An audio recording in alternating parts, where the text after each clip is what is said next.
What is happening, everybody? We've got such a special guest on today's episode of Wrestling with the Paranormal. JFB, it's not all about you. I'm talking about the Enlightened One. He has returned. And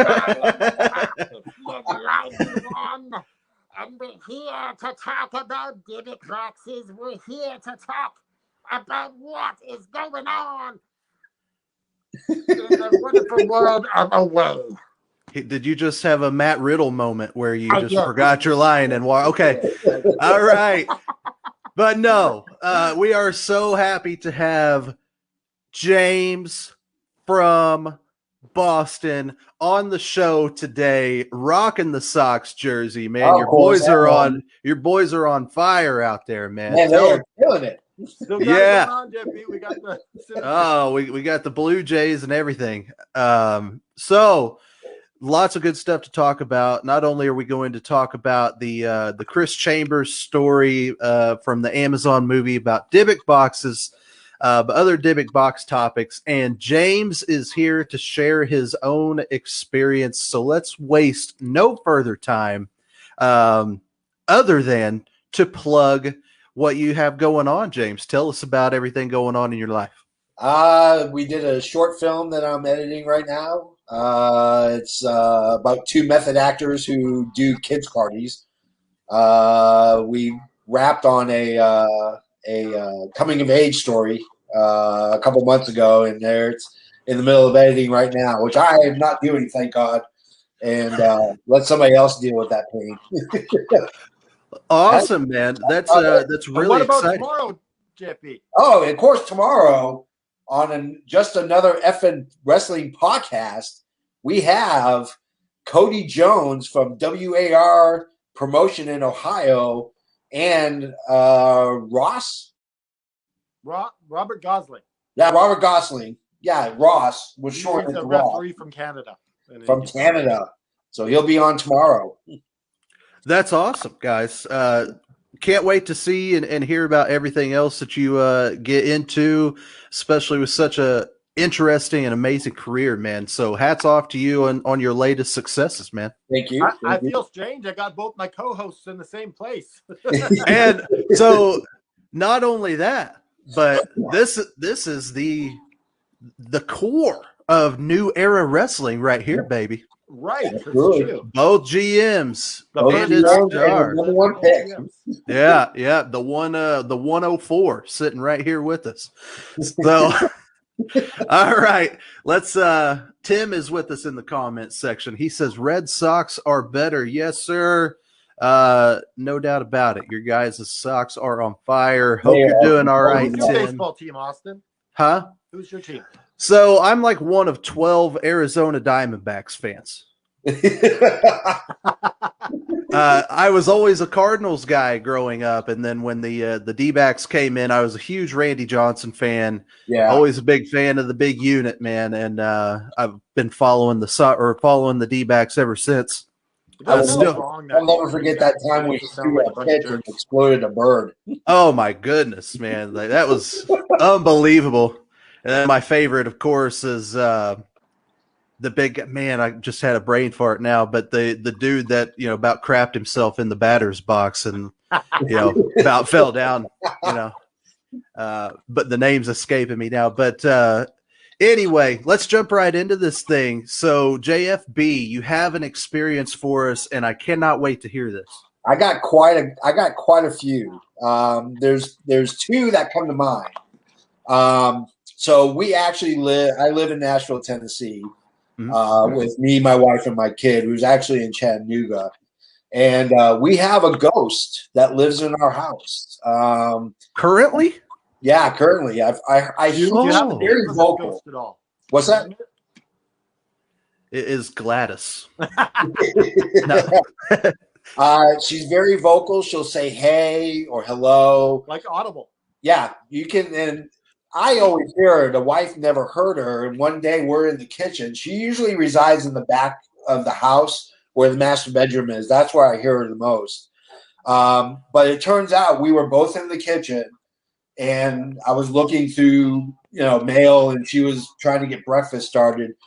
And she looks at me. She goes, did you say something? I said, no, I thought you said something. She goes, no. We both looked at each other and realized that this is the first time she's actually heard the ghost say anything. So a couple months prior to that, I was out shooting a film, and her and her two girlfriends were at the house, and they were sitting around. We have an island in the middle of the kitchen. They were sitting around the island and just, doing stuff. And my wife has an EMF detector and decided to turn it on. That's to really see cool. if she could get the ghost. Well, the thing starts going nuts. So she gets out the voice recorder. We have a little digital voice recorder. We have a little ghost hunter kit. Right. And so she turned it on and started going nuts. So she started talking to the ghost. So it finds out that she had 5 children. She didn't live in our house. She lived on the land somewhere. So, in the free time that I have, I'm trying to find out who lived here prior, because living in Tennessee, you have the Civil War. And, of course, with the Civil War means lots of cemeteries and people buried in the ground that you don't know about. So we are actually trying to do some research and figure out who this might be so we can get her name. So what have you found out so far? I haven't found out anything. I don't have free time. Part of me likes the mystery of not knowing possibly who it is. But it's yeah. So I hear about once or twice a week. And it's funny when we listen to the voice recording, you can't hear anything. When you'll hear my wife and her friends ask questions, and if the ghost answers, it sounds like a fax machine. It's like, and then it goes blank, and you can hear everybody again. So it really is strange. Except when you found out she had 5 kids. Yeah, well, she asked him, "Do you have any kids?" And the EMF detector went off, and she says, "Well, do you have 1 kid?" And it stayed silent. So they went. She got to 5 and went off again. So that's how we found out she had 5 kids. Wow. Yeah, that is really interesting. I'm especially hearing that it's taking place presently. Yeah. That's amazing. Yeah, so, it kind of freaked me out a little bit. So how long have you guys been there? Well, she's lived here. This is my second marriage. So she's lived here for 15 years, I think, 20 years. And I've lived here for 6. Okay. So did she ever experience it before? Nope. Oh, wow. So this is kind of a newer thing. Yeah. I feel like I have this attraction. So there's a place in Franklin, Kentucky called Octagon Hall. And it's actually quite famous. It's been on Ghost Hunters several times, and a lot of these paranormal shows have come and done ghost hunting there. It used to be an infirmary during the Civil War, and so when this is when we were dating. This is before we got married. She's like, "Hey, do you want to go to a haunted house?" I said, "Oh, like you go around the corner, somebody in a mask scares you." She goes, "No, it's actually haunted." So we went, and sure enough, it's taking place during October, so they have all the lights off, and they have tour guides that take you through the house. And we get to Mary Elizabeth's room, who is a little girl who died and was burnt. She got burnt, and then she died a couple of days after she was burnt by a fire. So we're in her bedroom, and a little ball just rolls across the floor. So I'm like, okay, maybe somebody kicked the ball. So I'm standing with my back to a closet, and the door opens. Wow. And I feel a tug on my shorts, and I jumped. And I looked at my wife. I'm like, "Did you tug my shorts?" She goes, "No, I didn't tug your shorts." And I'm like, "Oh, my God. It's Mary Elizabeth. She's one of the more active ghosts." And actually, if you go to the website, they have video of, like, bottles falling off of shelves. They have EMF. They have voice recordings of the ghost talking. They have a slave cemetery. And actually, I have a picture on my phone. I'll have to send it to you guys.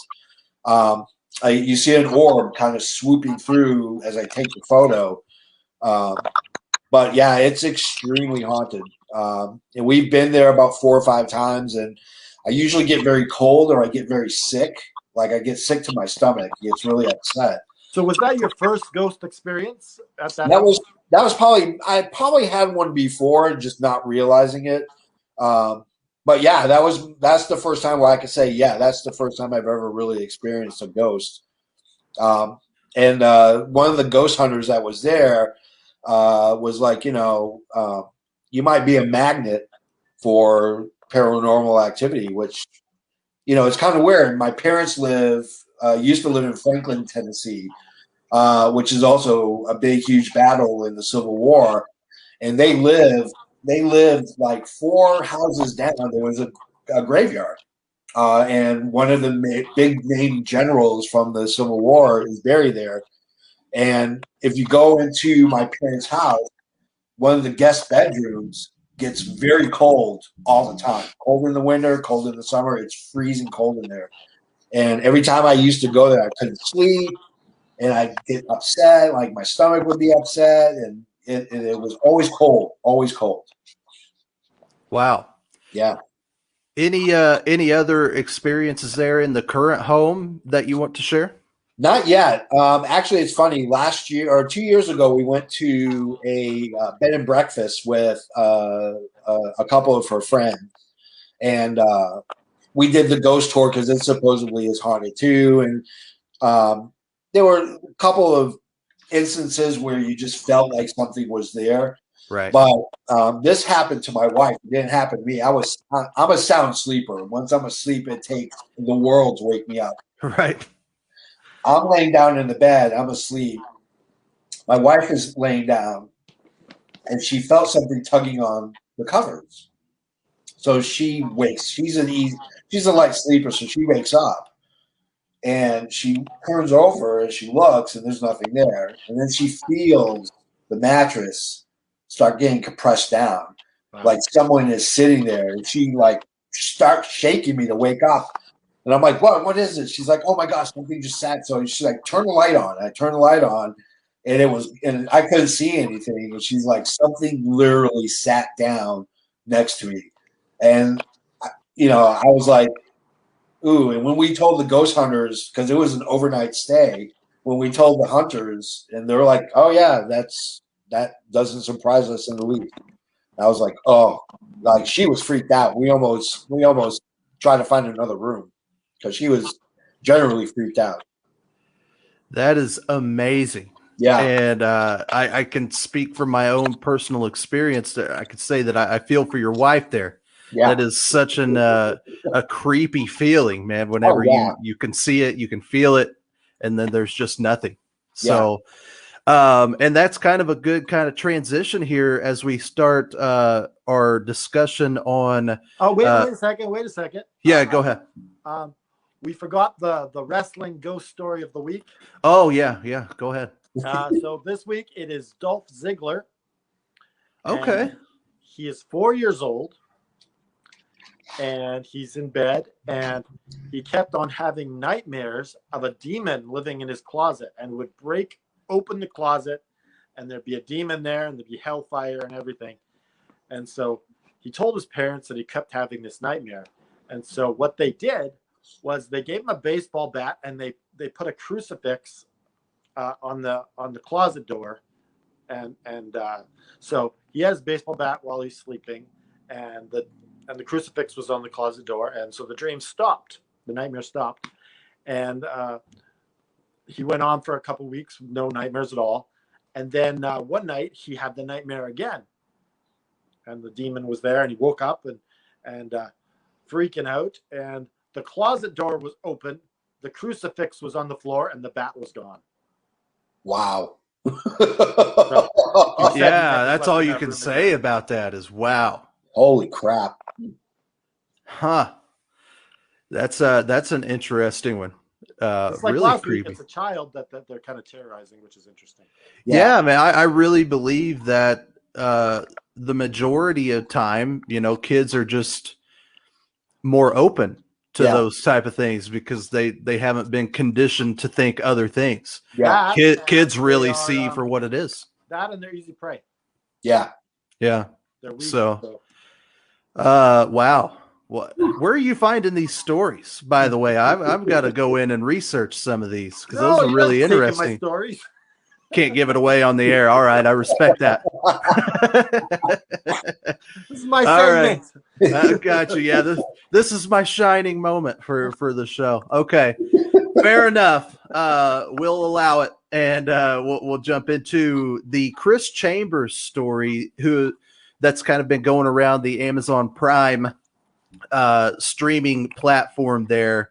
Lots to talk about here. I'm really curious. I'll turn it over to our guest, JFB. Did you watch this? I did. I actually watched it this afternoon. I got home. Fresh in your mind. Yeah, so it's super fresh. Yeah, I actually watched it twice. It takes a lot to generally freak me out. That kind of freaked me out a little bit. Yeah, man. So Aaron, I know you and I kind of had a private discussion about this as you watched it last week after we had talked about it. So I'm really curious on what your guys' take is, because like JFB, I watched it a second time after you and I had talked about it, Aaron, and then I ended up watching it a third time as well a couple of days later. But okay, so here's my thoughts on it. There's a couple holes in this story that are kind of gaping. Yeah. So the first one is they're like, witches say that you can't buy it; it can only be traded. Yeah. And then he goes ahead and buys it. I was like, what? Yeah. It's like, so he said that he bought it. Yeah. But he kind of prefaced it that that site was all legitimate, like through Bitcoin. Yeah. So I don't know if right. It is. But I don't know if he just kind of said bought because that's just what you say. Like I made the trade, I guess. That sounds so weird. It would be interesting to see what he traded if he actually traded something, right? You don't leave that it kind of showed a clip. I can't remember how much it said. I wanted to say it was like 250, but yeah, I may be wrong. Yeah. So the first time that I watched this, it was like I thought it was so well done in the sense that it wasn't over the top. So hold on a sec. Let's explain to the audience what a Dybbuk box is. Right. That's what it is. Right. So, as explained in the movie, a Dybbuk box doesn't necessarily have to be a box, but it is a vessel used by, whether it be a witch, a shaman, certain people that can encapsulate these demonic entities or spirits in this vessel. And is it always sealed with wax or no?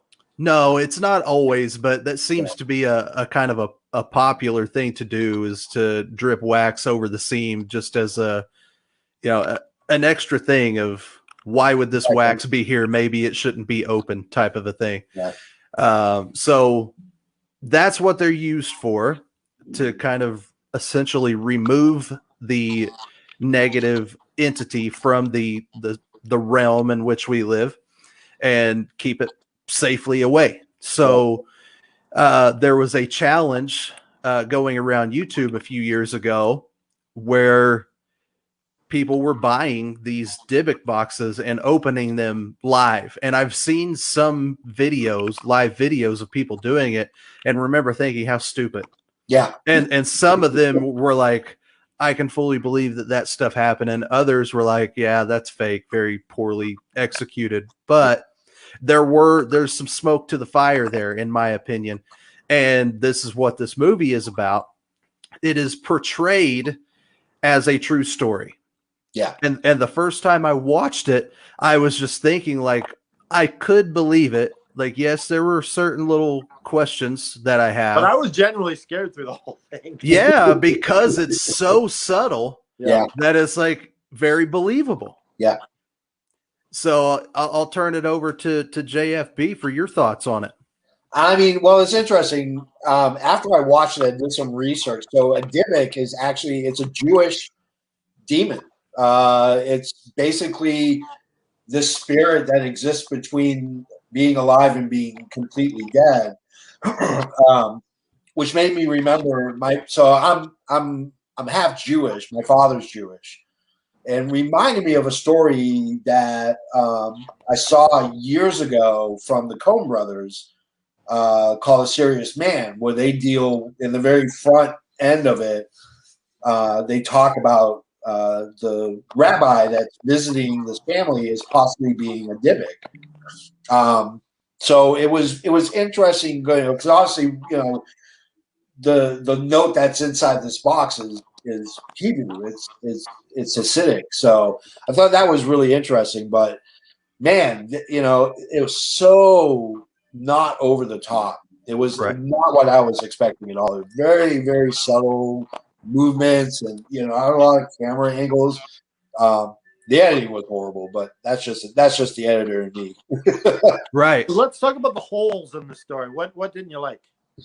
Yeah, the part about him having to, not buying it, he had to trade for it. Obviously, maybe he was trading Bitcoin for it, and that's his ideology behind it.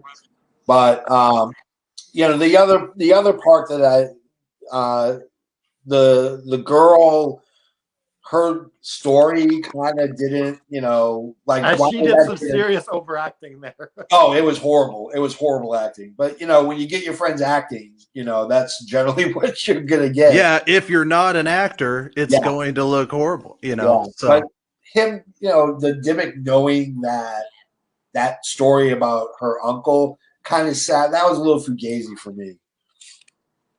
And Austin, you had said that he was underacting at some points. Yeah. Right. So again, everybody is different, but I can only compare it to my own personal experiences. So you always hear about the fight or flight mode, right? Yeah. But I also believe that there's a freeze mode where you're just frozen, because I've been in it. Yeah. But I had that too.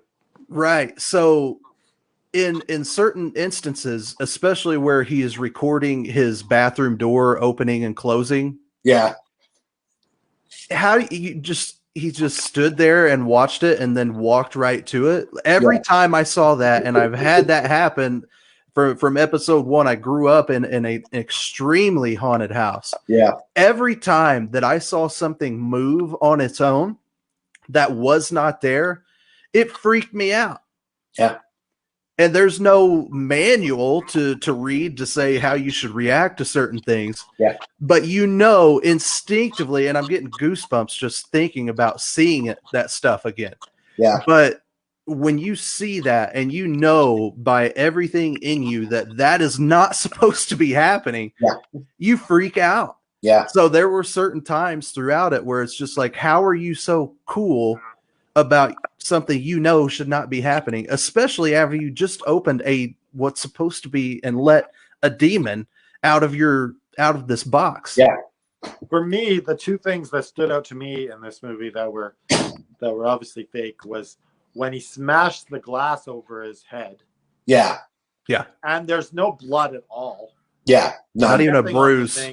There'd be a couple spots. Come on, yeah. Get some blood capsules or something. Yeah. Yeah. And the other one was the fact that he didn't look tired at all. He looked like he had lots of energy. Yeah. Yeah. Supposedly for somebody who's not sleeping very well through the night. Yeah. He looked he looked exceptionally spry to me. Right. Yeah. There were. So I totally lean towards that this was fake. Yeah. But what they accomplished on camera, as far as what happened, I thought they did a great job of making it, like you said, very subtle and believable. Yeah. But when entertaining though. Yeah, it was entertaining. I enjoyed it for what it was. Yeah. And it at least made me think. 5 out of 10, but yeah, so James is in the movie filmmaking industry. I am actually an award-winning screenwriter. So some of the things, like you kind of alluded to, James, is that's kind of the editor in me, where it bothers you a little bit. I go through the same thing sometimes when I'm watching something. It's like, who wrote this? And why would you write it that way? And it kind of ruins the movie watching experience sometimes. Yeah. But really, I thought was well done from that standpoint and under executed on the acting side. Yeah. But what I enjoyed most about it was that it was the first film in a while that it made me go online to think. It made me think about it enough to go online and start doing some research to find out more. Yeah, absolutely. Yeah, very few films for me that fall into that realm, especially found footage and stuff like that. You know, it takes a lot. I mean, I know the only other movie I could think of that ever really made me go, is this real or is this fake, was Blair Witch Project when it came out. Because I didn't know Paranormal Experience was fake, and I freaked the crap out of me the first time. Oh, yeah. Yeah. Well, Blair Witch for me, because they marketed that movie as it was real. Right. That was the birth of the internet for marketing. And it was groundbreaking type of movie. Oh, yeah, absolutely. Yeah. Yeah, that was I remember that whole publicity thing as was gearing up for its release and the talk around school at the time for me was, oh my God, this thing is true. And everybody, you know, all just chattering in the hallways this is a true story and I can't wait to go see it. So they did the marketing team for the Blair Witch job did a phenomenal job. Amazing job. Yeah. So yeah, like you said, very few films have ever made me do that, to go online to confirm or dig in a little bit deeper. So hats off to the dude for that. But that guy, Chris Chambers, and his friend Sarah, that is their only acting credit. And unfortunately for them, it's probably going to be. But do you know who else Chris Chambers is? He's the guy from Stand By Me who died. What? Yeah, that's the character in. Yeah, gotcha. I gotcha. It was Chris Chambers. Yeah. Oh wow. He's a football player as well. Right. So in your experience, James, and or any other topic that you want to talk about as far as the Dybbuks go, have you ever heard of anything else or came across any stories? No, I mean, primarily I was more interested in the folklore of the Dybbuk, to the Jewish folklore. It's the only way you can get rid of it. You can't even get rid of it when you die. Is you have to have it exorcised, right, to get rid of it. And I thought that was pretty interesting. That even in your own death, you're still going to be attached. This Dybbuk is going to stay attached to you. Right. Surprisingly, though, like one of my favorite shows is Supernatural, and they never did. They've done golems, which I've heard about from my grandfather, but I never heard of a Dybbuk before. And they did. I even cross-checked to make sure to see if Supernatural even talked about it, and they never did. Wow. Yeah. What were you getting ready to say, enlightened one? I was going to say, as someone who's religious and experienced in sort of demonology, I'm really surprised that people don't try to enlist spiritual help from a pastor or a priest. A lot of times they try to deal with this on their own, and it doesn't work out too well. No, it never works out. Yeah. There are millions of films that show that that's a terrible idea. Yeah. And then a lot of them, they bring in someone who does white magic, and it makes it even worse. Yeah. Right.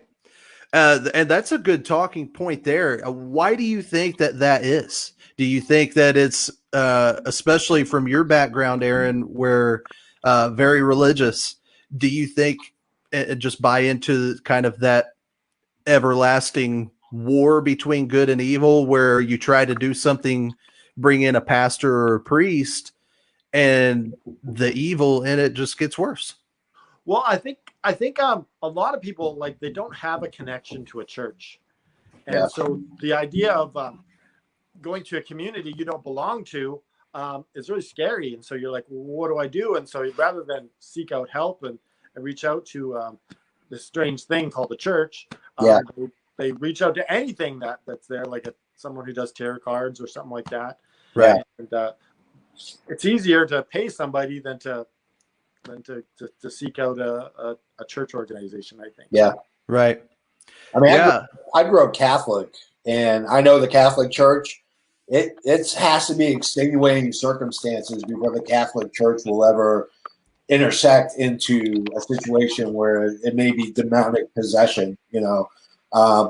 There's one about it's William Friedkin's documentary about Father Amora, who is a exorcist, and he was.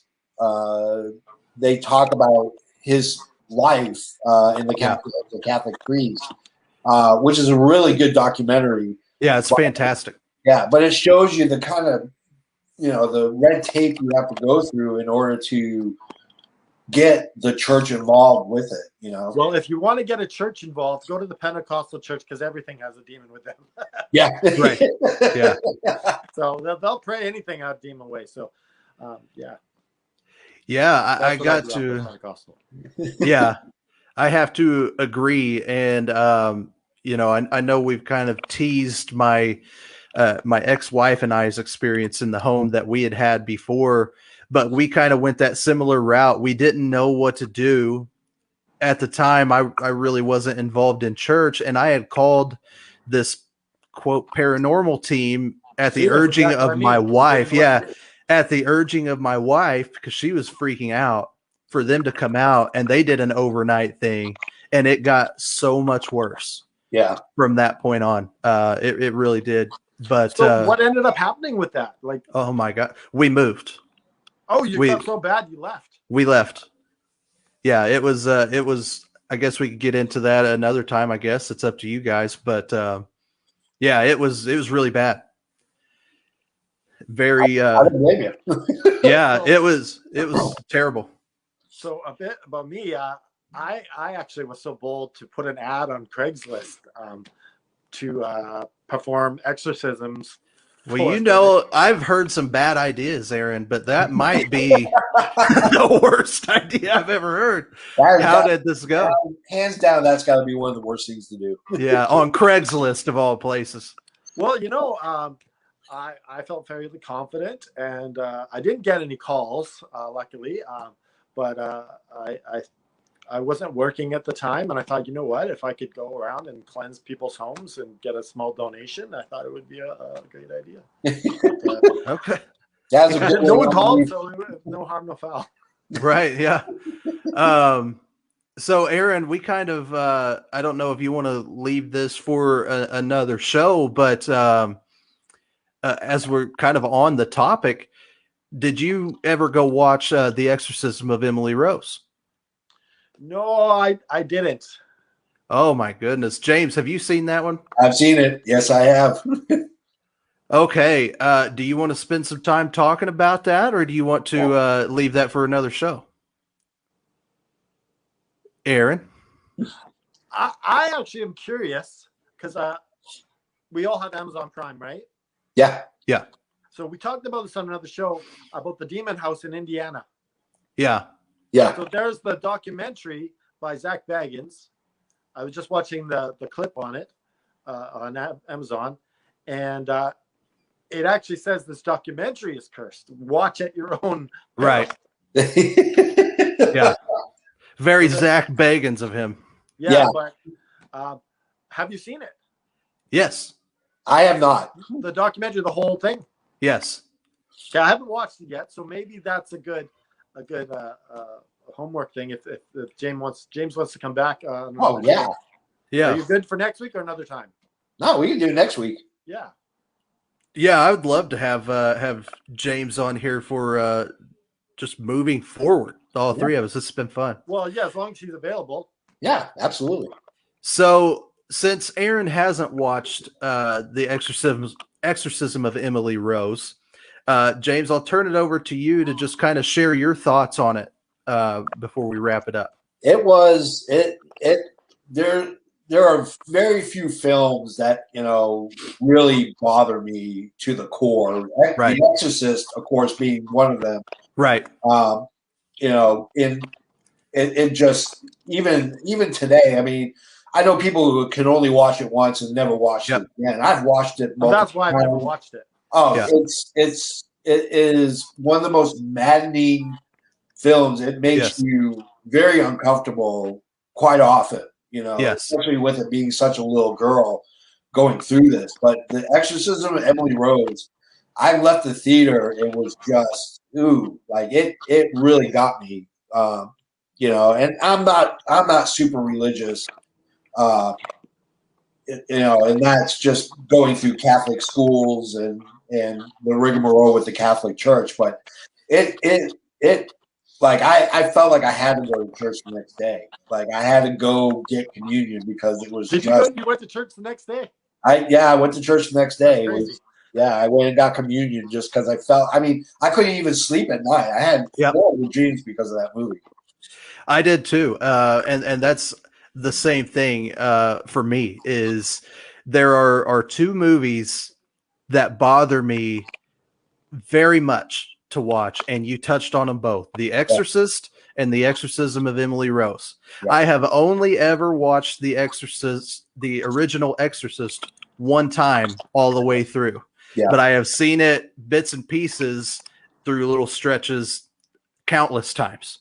But I cannot sit through and watch it because it makes me so uncomfortable, as you said. And then, like I said, the second one being The Exorcism of Emily Rose, I went to the theaters to watch it, and it was you said it perfectly. It was just such an uncomfortable thing. And leaving the movie theater with my buddies at the time in high school, just like completely freaked out.